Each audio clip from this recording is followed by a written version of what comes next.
आल्या, बघू पाया पडते. अगं राहू दे कशाला पाया पडती. अगं मी मगाशी आले, तुला आवाज नाही आला का?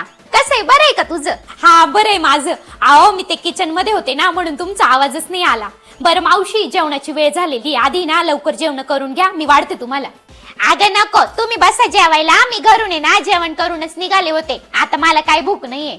अहो मावशी, 2-2 घास खाऊन घ्या ना. मी तरी कुठे काय स्पेशल बनवते, जे घरात बनवलंय ना तेच वाढते. वहिनी, तुम्हाला रागीन मी बोलल्यावर, पण एक बोलू का?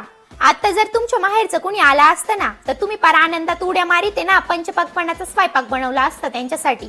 आणि आता आमची मावशी आलेली आहे, तर घरात जे बनवलंय तेच का तिच्यासाठी? अगं राणी जाऊ दे, काय नाही ग, गप्प बस तू.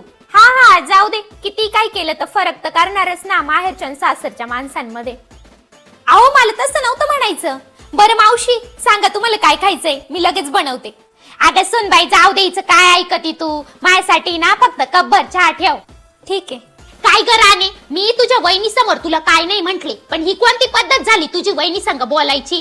अगं एका नंदेचा आहे ना लय मोठा हात असतो, घरात सुनेला टिकू द्यायचं का नाही याच्यामध्ये. आणि तुला काय वाटलं फक्त हे तुझे आई वडील म्हणजेच तुझं माहेर आहे का?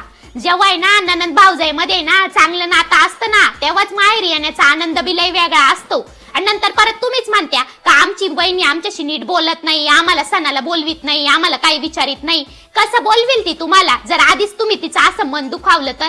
अगं नवं लग्न करून घरात आली पोर, तिच्या संग तू कसं बहिणीसारखं राहायला पाहिजे. मग असं नंदेमुळे ना घरात सासू सासऱ्यांसोबत बिसूनेचं नातं खराब होतं. तसे ना सगळे सासू सासरे लय चांगले राहतात, पण तुम्ही नंदा येऊन अशा काड्या लावता ना, त्याच्यामुळे घरात बी वाद होत्या.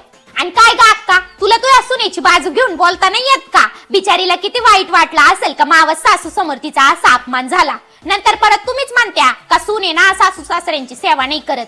कशी सेवा करील जर बिचारीला आधीच तुम्ही अशी वागणूक दिली तर?